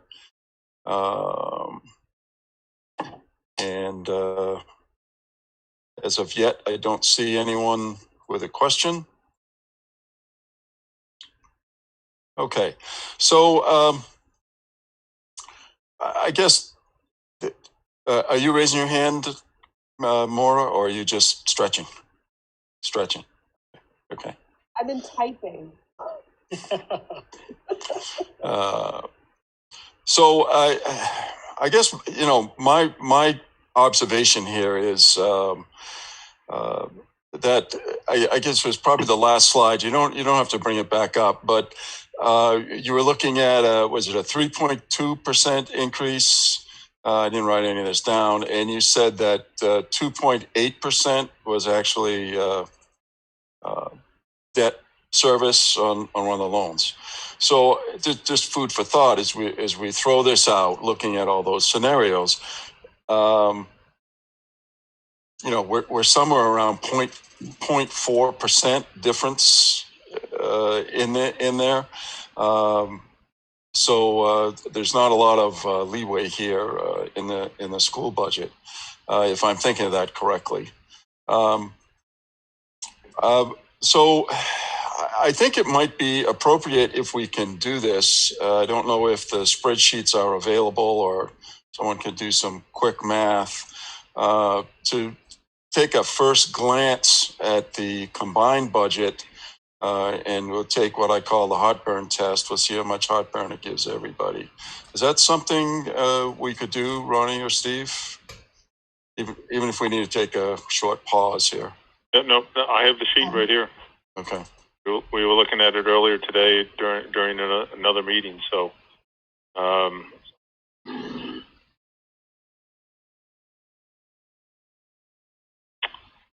right, this is a little messy because I threw some columns in there just to get some other pieces out of the way. That readable for everybody on the screen at this point. Mm-hmm. Yeah. Okay, so typically we look at stagnating the municipal valuation. In this number, there's an additional $80 million because our assessing department indicates to us that we should see not less than $75 million, but upwards of $100 million of valuation coming in to this year's municipal valuation. I wish that I could say that was 100% all new valuation that we'd never seen before. That would be fantastic, but that's not the case. I believe somewhere in the neighborhood of $40 million of that will be new value. The remainder of that is my concern. I think one of the biggest impacts we're going to see out of COVID, as far as our municipal budgets, is that the residential property valuations are escalating so rapidly because of the pressures coming from everywhere. People moving into Maine, safe environment. It's a great place to raise kids. So they're coming in and they're escalating the prices of residential properties. So we have to certify every year our certification ratios with the state of Maine. So we do that annually, and our assessing department is only bringing us to 92% as far as anything that they do. That allows us to certify at 100% with the state and maximize the homestead exemption, veterans exemptions, and other property tax programs that help to reduce the property tax here at the local level granted by the state. If you, for every point that you certify less than that, you get that equivalent percentage reduction in those benefits, right? So that being said, some of the and I don't have those numbers yet to give to you, or we will later in this budget process. We'll be able to look at the overall assessment valuation for the municipality. We get closer to that April 1st date. Our assessor can then give me the data sets, and we can look at the change in the distributions. What I'm trying to reference is the home values are rising much more rapidly than the commercial and industrial values and or the business equipment out there. So that means that if you had a $0 increase in the budget, but let's say the residential property rose to the level of being 5% more of the overall valuation in the community, they're going to see that equivalent hit as far as what they're going to see on their tax bill, right? So that being said, right now we're plugging in an $80 million low. That's actually a low number, but an $80 million number as far as the estimated increase in the valuation for this year. Steve, can I just ask a question for the public? Will you have a firm number so that by the time tax bills go out, so that this could be lowered? Let's say because of a valuation, we're raising too much money. You could lower the mill rate, for instance. Well, you understand what I'm saying? Right. The mill rate won't get set until just before the tax bills go out. So Right. April 1st is the assessing date. Yep. So the closer we get to April 1st, the more complete our assessor's database will be. That then allows me to what I've done historically in past years. We take that assessed database and then we start breaking down the changes in the residential property valuations by category. Up 0 to 100,000, 100 to 125. $25,000 increments up through to the most expensive homes in the community, and we look at for all of the homes that are falling in that category, what was the change year over year as far as their valuation is concerned. We then add that into our calculations of what will this year's tax rate impact be, given the change in dollar values needed to be raised for net taxation, plus their change in property valuation. And in years past, we've had a lot of changes to homestead exemption bringing in there. So we look at all of those variables to give a range of homes throughout our community. We also look at the distribution of how many homes fall into each one of those categories, so we can see where the larger impacts are, how they'll be distributed on our permanent residents and a homestead exempt property. So it's a bit too early for me to give that to you yet, but we'll sure. get those numbers as part of the process before you finish and make your recommendations. Yeah, I mean, I think what I was getting at is that there will be an opportunity, following what you just described, to offset a wide increase in property values, substantial increase in property values. So for example, last year, we had a higher mill rate estimate at the end of the budget process, and even up to the time that the council accepted that, and we put the school budget out for referendum. And then when the assessed value came in and was finalized, we had more value there than originally estimated, and it decreased the mill rate overall. Right. Yeah. And that's not a bad problem to have. Right. And I guess that was what I was trying to bring out. Maybe not so elegantly, but trying to bring that out for everybody to understand. So I always choose to be conservative as far as that estimated change, because I'd rather see the mill rate ultimately go down before the tax bills go out than to see it go the other way. Yeah. Okay.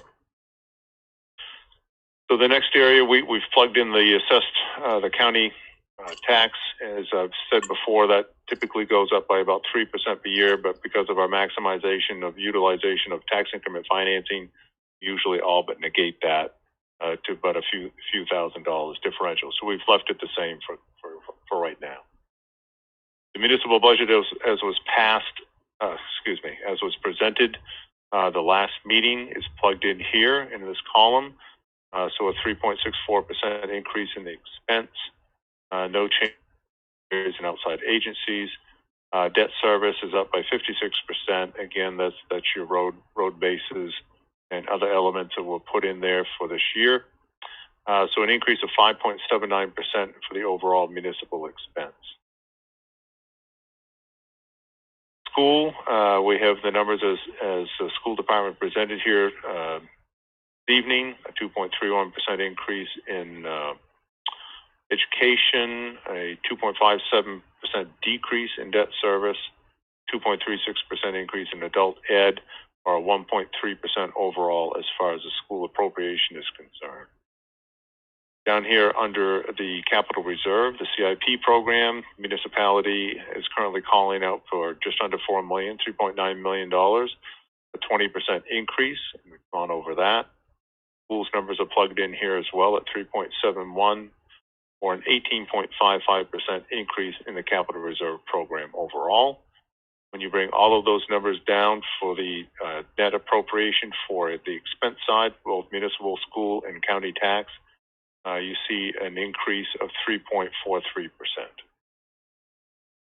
When we shift over to the revenue side of the equation for the municipal, we continuously have to break out the revenue sharing. The state likes to make it known that they're giving this to the municipalities, and we have to make it known on your tax bill. But a favorable increase here. So this could actually rise more from two perspectives. Currently, we're holding this at 3.75%. The governor's LD1 budget was based upon holding the municipalities harmless at 3.75%. The positive increase you see here of 9.13% it comes from not the change in the percentage of distribution from the state, but the fact that it's rising from 128 million to 141 million dollars estimated to go into that distribution pool. So two references there. I believe we may see a stronger estimate as far as the total amount of tax dollars that come into that pool for distribution. So this number could change positively on the municipal side. And there is also a lot of testimony around raising this higher than the 3.75%, working back towards the restoration of revenue sharing to where it had been for 40 years at 5%.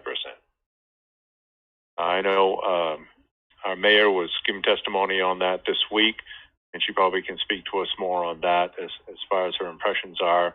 I'll get more information on that on this Friday when I meet with the LPC and the advocacy groups. So and then the municipal revenue, the non-property tax is up by 6.53%, so a very positive response there.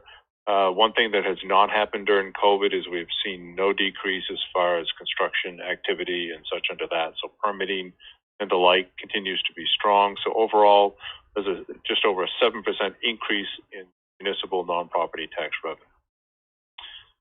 As was presented tonight for the school department, you have the EPS revenue, an increase of 0.33%, many moving parts there that came under consideration. Debt service increase of 0.43%. Miscellaneous revenue is down by 25%, but that's not a large number in there. Adult education subsidy is down by just under 1%. Other adult revenue, I think this is the recategorization as to how it's put in here. So there's a $57,000 net change there. And then tuition is up by 5.19%. Carry forward of $20,306, where there was no use of carry forward last year. So overall, an increase of 0.59% as far as the school's overall revenues. You take our combined revenues together, we've seen an increase of 2.2%. So when you subtract revenues from expense, the call out for total net taxation, total taxation before we take out the other increments piece is 5.34%. That would be a mill rate going from 21.2 to 21.28. We then bring in on the municipal side, we're looking at using undesignated fund balances of $850,000 as an offset, so that reduces net taxation by 50 cents per thousand. So that gets you a net commitment down to $35,355,000, or an increase of 5.48% overall. This looks at your minimum tax rates that you would need to raise to satisfy to the penny the municipal commitment in there. I'll skip down here to the overlay amount. The overlay amount last year was $261,240. This version doesn't show it here, but that number is actually plugged in here as being the same. There's a further reduction of 86 cents per thousand that comes from the homestead exemption. So the homestead exemption, and we're holding that constant as well. I believe that number may rise a little bit more. We'll know once we get closer to the April 1st date if we can change this number or not, because that is the deadline for filing the homestead exemption. And as far as we know, the state still has that at $25,000 per home, a 72% reimbursement. I believe there is dialogue about potentially increasing that level of reimbursement this year. I think a lot of this now is hinging on the American Recovery Act, how those funds are coming back to the state. The state of Maine is going to see at a bare minimum 1.25 billion. I've seen a number of around 1.7 billion coming into the state. So it's all going to depend on how they are allowed to utilize those funds and how they choose to utilize those funds, as to some of the other favorable changes that could come forward to help us offset our budget. I received two different estimates, one from Senator Collins' office today. The municipal side calculated to be 2.1 million. Senator King's office gave me an estimate of 3.9 million on the municipal side. A lot of strings in there, but I thought it was odd that it was almost a magnitude of 2, right? Quite a difference. That's quite a difference, right? But I know who I'm voting for. I want the 3.9. All right.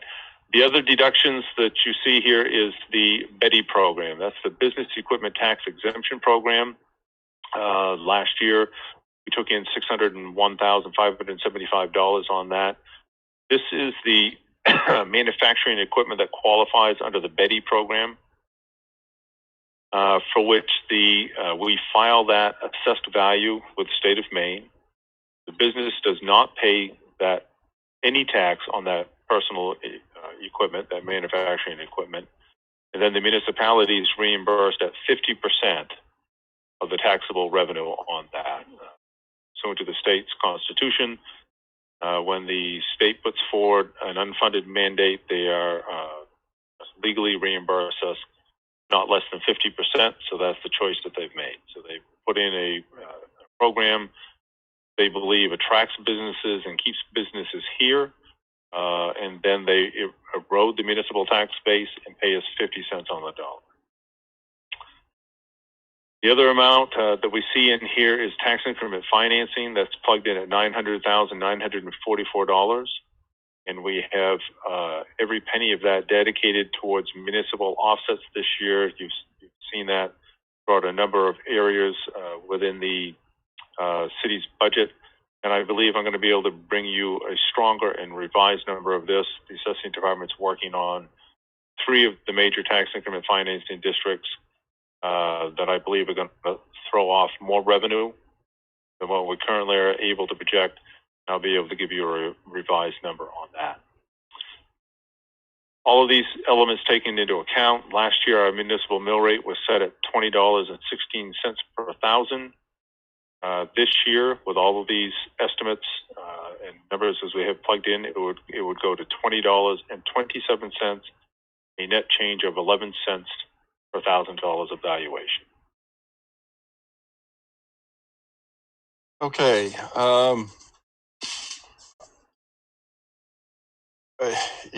These seem very positive to me. As you're going through these numbers, I know in the past, budget committee, we talked about sustainability in terms of budgets. And I believe we all came to agreement over the years that our target increases for both school individually, school and municipality, was 4%. Is my memory serving me well here? We had 4% on expense, 4% on revenue, and a 4.73% positive change on valuation. Right.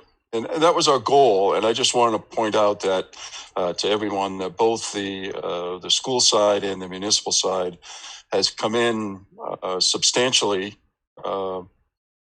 below the 4% goal. So both organizations have done a really good job through difficult times here to keep the tax rate low, or as low as they can. But I also wanted to talk for just a second here. That this may be a little bit premature. Maura, I see your hand up. Do you have a question do have a question. I Okay, go ahead. The net to be raised by taxation is up 5.48%. So, there is some significant increases in here, and I'm still, remember, 11 cents, and we don't have necessarily the revenues we had anticipated as increases. I'm kind of hoping we get some better news on that front. But a net to be raised by taxation of 5.48% is still high, and that means that people who see their property values increase, that 11 cents is going to pound them.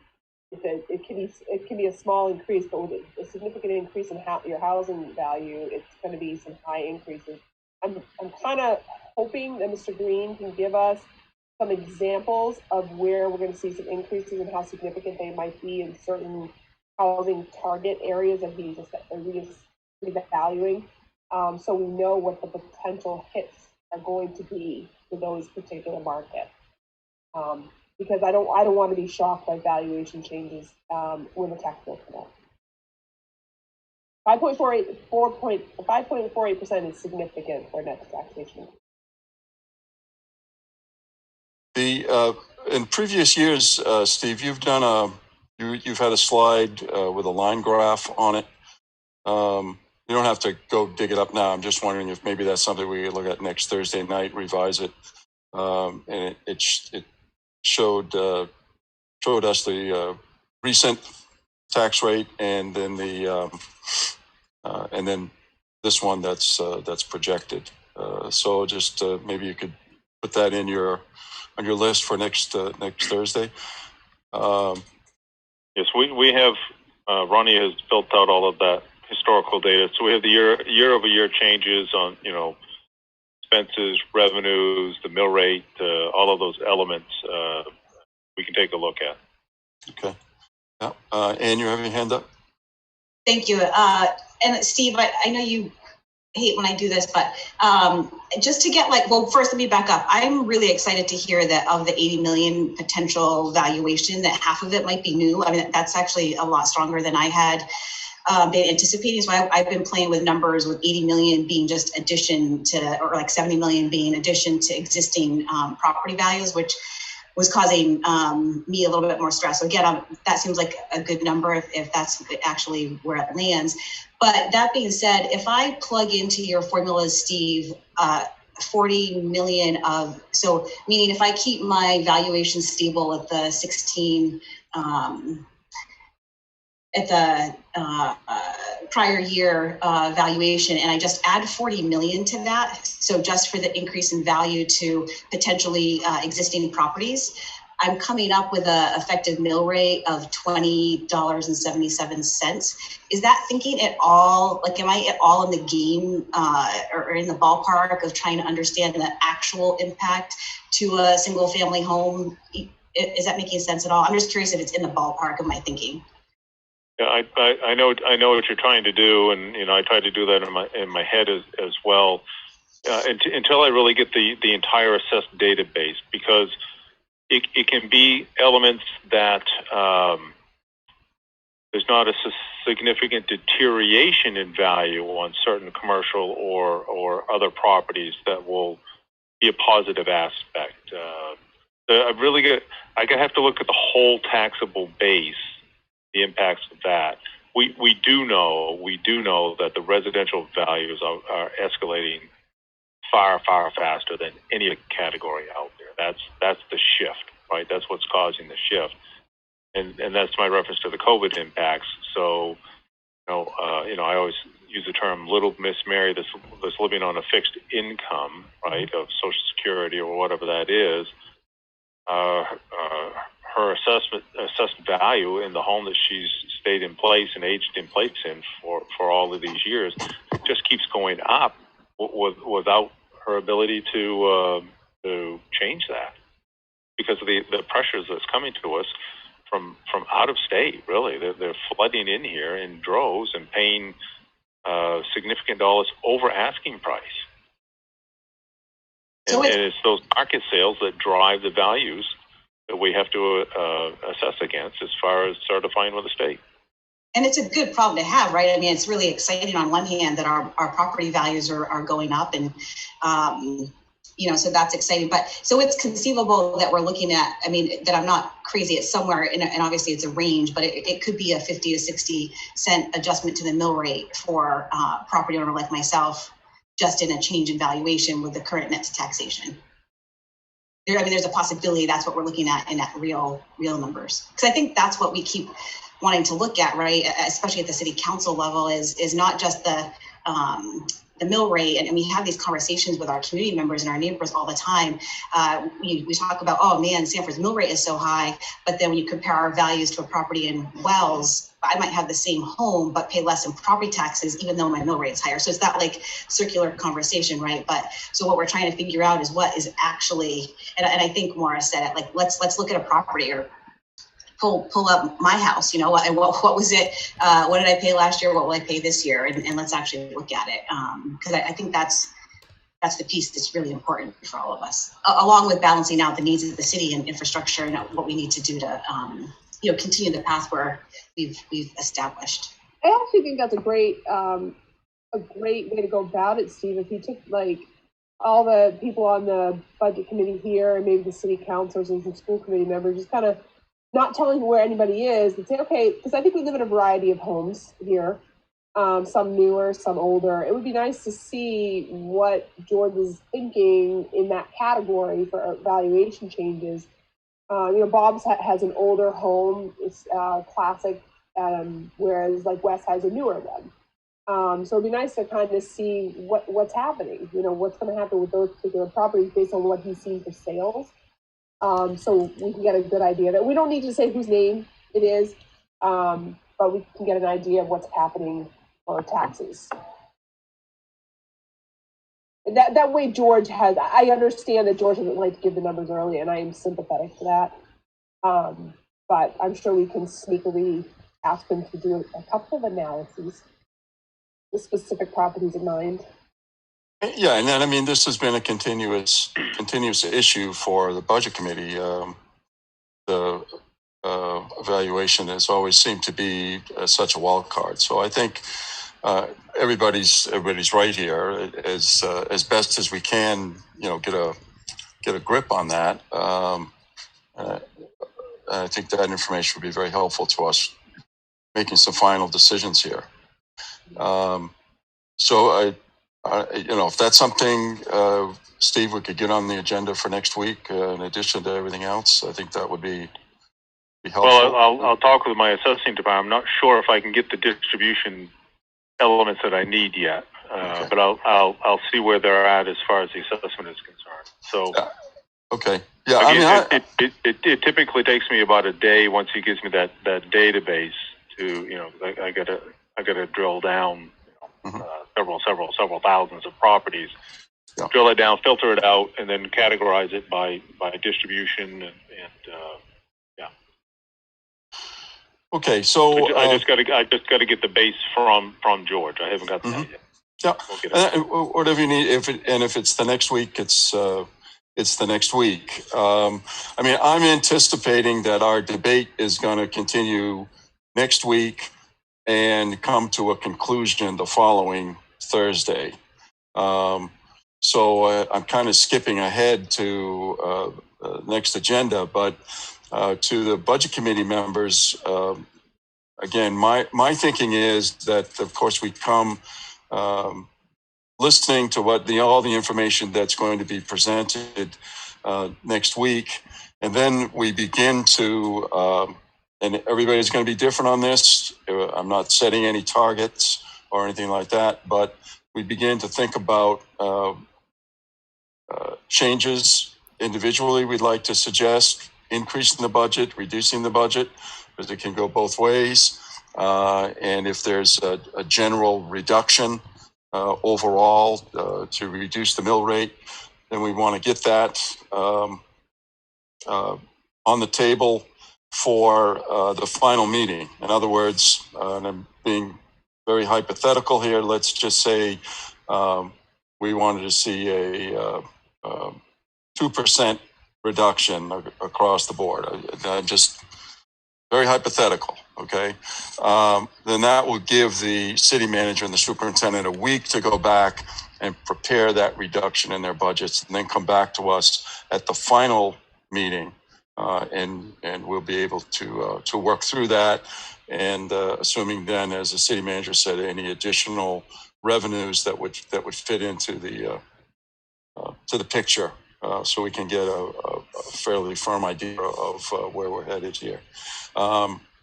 That's my plan. I open it up for comments if other members of the budget committee have a different thought.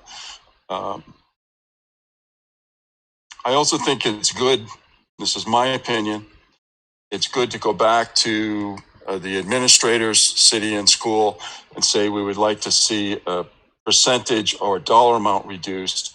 Let them go back to their people, sort out where those dollars are going to come from. That also keeps us out of the dreaded micromanagement arena. We're not micromanaging the budget. It's still under the city manager and superintendent's purview to adjust those. So that's kind of how I see things playing out here. And Bob, if I could, go ahead. Could I pitch this back out to the administrative team on the city and the school side? Mm-hmm. I think we're in, from my perspective, in a unique situation. Most of the years when we're in this early stages of the process, I'm most worried about impending reductions, right? Yeah. Right now, from my side of the equation, I'm looking at more pending positive increases as far as revenues on the city side, and areas using the American Recovery Act, so we can get some things off our balance sheet. Some things are going to have we can't because of the stipulations of the utilization. But just looking at what I'm hearing through the state about possible increases to revenue sharing and a couple of other aspects of this, it seems a little odd, because usually we're sitting here sweating it out that before the state finalizes its budget, they're just going to pull X number of dollars out of us, and we got to go figure that out again. Yeah, and always another wild card. And I get beat up so bad last year for saying that budgets are our best guess at what our needs are going to be next year. But it's really a true statement, because there's a lot of variables in here on both sides and all around. So please don't beat me up on Facebook for saying that budgets are our best guess moving forward. But because there is some truth in that statement. So I need to back up.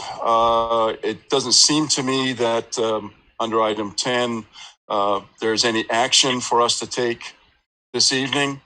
And moving on to setting up the next agenda, input from anybody, but I see us as going back to addressing the, I'm going to guess, half a dozen to 10 points that we have given to the city manager to give us more detail on. Is there any detail from the school side that anybody would like to see a further breakdown on any item? Or are we pretty good there? Okay, seems like Matt, you're off the hook. You can smile. Next week. But I think it would still be good, as you know, to have a representative there just in case questions come up. But next week, it's a required joint public hearing. The school committee, the city council, and the budget committee. So all members should be present. Okay. I mean, there's no excuse. It's Zoom. It's not hard to Zoom in. Right. I'm sure the mayor we're going to make that point on Tuesday night to our fellow councilors that we really would like them to be present. They should be present. It's required part of function. So. Yep. But I think we all need to hear what people feel. I know we usually don't have anybody, but who knows? This year we might have some people. So. Okay, and also this is not really an agenda item, but I just want to say again what I said to the budget committee members. It's probably time now, and to I guess we'd say sharpen your pencils, get your calculators out, whatever, dig into it so that you have as good an understanding as you can, and also form your opinions on all the way around what can be increased, what can be decreased, et cetera, et cetera. Might happen, might not. We might see our revenue picture as much brighter, and there's no need to go down that road. But I'm just saying, be prepared. We have all the information now, and so you can dig in a little bit more deeply and get ready for that. That's not really I guess it's Ronnie. It's an agenda item in the sense that it would be budget committee discussion, something like that, near the close of next Thursday. Chair, for the set agenda for the next meeting, I'm just going to pull forward the items from last week and then add on what I kind of heard this time around, like the attempt to get something, some understanding from the assessor of what it's looking like, and get what else I added. Yeah, I think that probably won't happen next week, but I'll throw it on just in case we can push it forward. Yeah, and the one other thing was Steve doing the chart for us, giving us the line graph that he's used for several years, the property tax impact. So, okay. All right. So as far as the public hearing, so in years past, a lot of times we've gone back through and done dual presentation, restating, both the municipal and school budgets. Again, I think that's a bit redundant. We might want to go over just the net changes as far as the overall picture is concerned. And then let generally the public's input to this is not as specific as certain elements, but they'll come forward with, there's too many potholes on my street. What are you going to do about it? Right. And then we can talk about the capital program and how that's impactful and such under that. They're right. So I'm just asking format as far as the presentation, if any, prior to opening up the public hearing next week.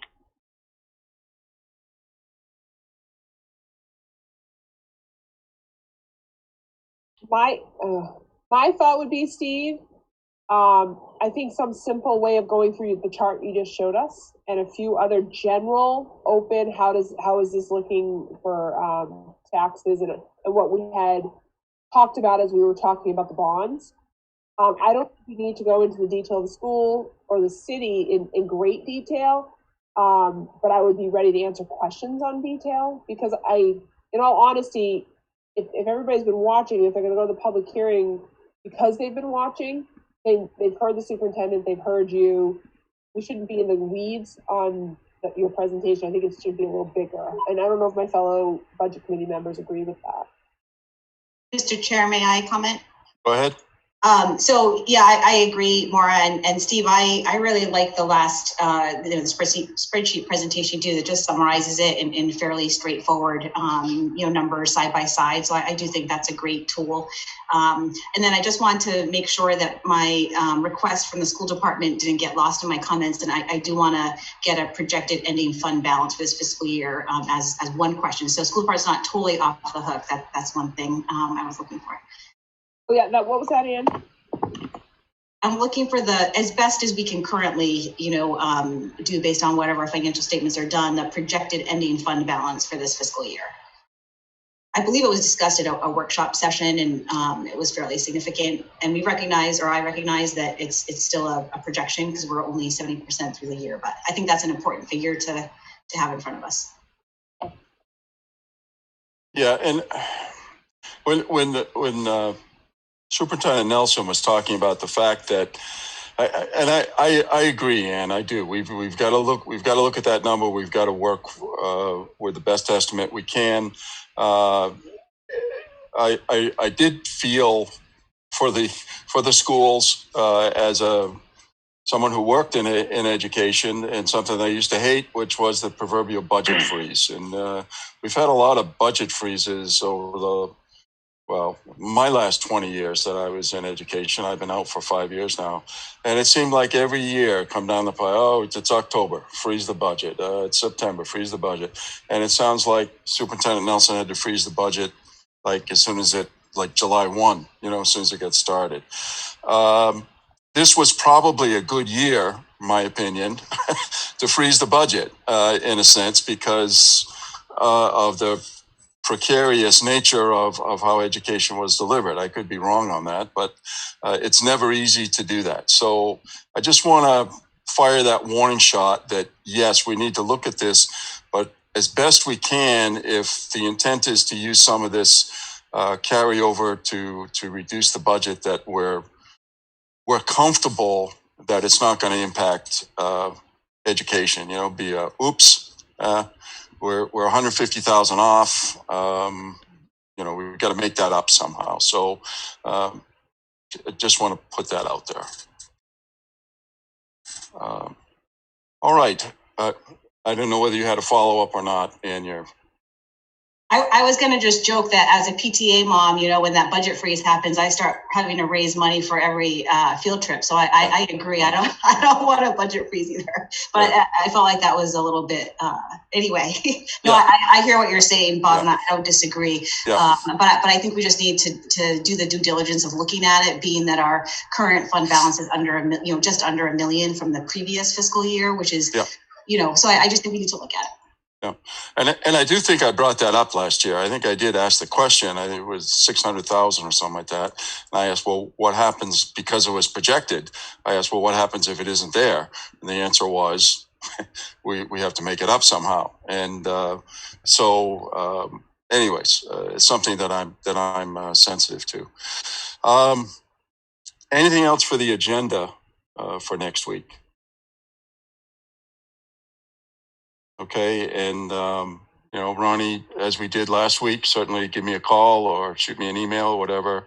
I am getting my COVID shot on Friday, tomorrow at 1:45, so I will not be available around that time on Friday. But other than that, I'm available for anything else. All right, we'll move on to number 12, Budget Committee member comments. And trying to be nice to our volunteers. And so we'll call on them first. And so let's say they'll have 2 times going first. Next week, we'll have the counselors go first, and we'll even it out. So don't feel under pressure to comment, but if you have a comment when you're called on, please go ahead. So I'll start with Mr. Davey. Sure. The only comment I have is, I think for next week, I like the idea of talking about the numbers, that spreadsheet that Mr. Buck showed to us, and not walking through the entire presentation again. I think it's just getting to the bottom line with what are the increases in the expenses or increase or decrease versus the increase or decrease in revenue. And what is the bottom line to the taxpayer going to mean? And then looking at that valuation, I just want to make sure that it's very clear when we talk about the potential of a 50 to 60% or 50 to 60 cent per thousand increase. Because a lot of these numbers, we're throwing around a lot of numbers, but I want to make sure next week that we just make it very clear of what the bottom line and what the impact to folks is going to be as we continue our conversation. So I appreciate everyone's hard work and Mr. Nelson's presentation today. And so that's all I've got for today. All right. Thank you. Mr. Clark? No additional comments, just would echo what Wesley pointed out. Okay. Thank you. Mr. Rice? I just wanted to thank the school department. I know Mr. Nelson and staff at the school department put a lot of effort and time into putting this presentation together, and so I do appreciate the time and effort that they spent in doing that. So I'm just going to leave my comments at that. Okay, thanks. Becky? I also would thank everybody involved in creating their budget. I thought the school district created a very reasonable budget during this time. Also, I like the cute little pictures in the presentation. Help me pay attention. So I appreciate that a lot. Thank you for all those people who were involved in this process. Spoken like a true former educator. I like the nice little pictures. I liked him too, by the way. Maura. You're muted. Sorry, yeah, I got it. Yeah, the school department is keeping it light with their cute photos. I'll echo what Wes said. I think he summed it up very nicely about what I think is appropriate for the presentation prior to the public hearing. And yes, great job tonight. Clear. I can't believe how far we've come in putting together budgets and presenting budgets in the billion years I've been doing this. It's really refreshing, and I know Becky can echo what I'm thinking, because it used to be difficult with the town meeting at the end of it. It was rough. Yeah, no comment on any of that stuff. I guess it's ancient history now. We have moved on in a very positive way to where we are today. Councillor Hanselman.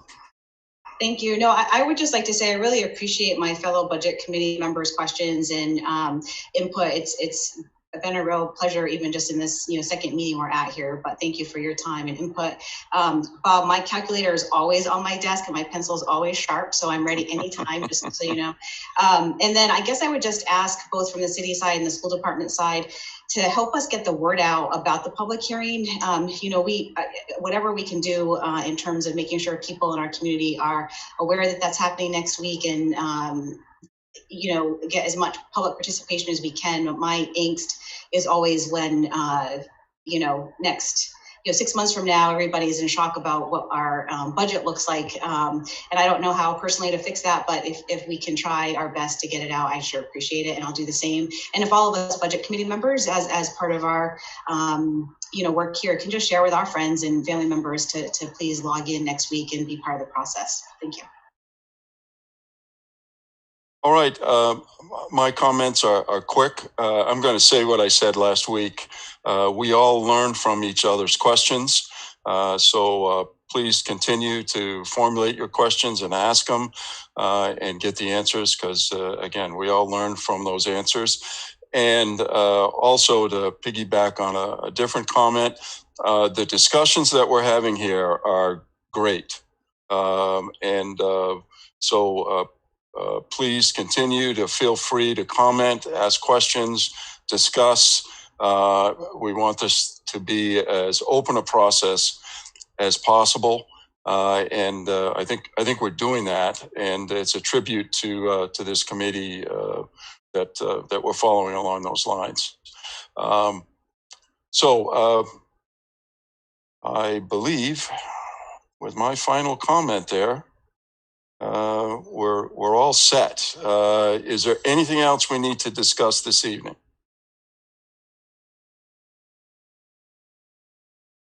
Okay, hearing nothing, I will declare us adjourned until next Thursday at 6 p.m. Thank you all. Much appreciated. Good night.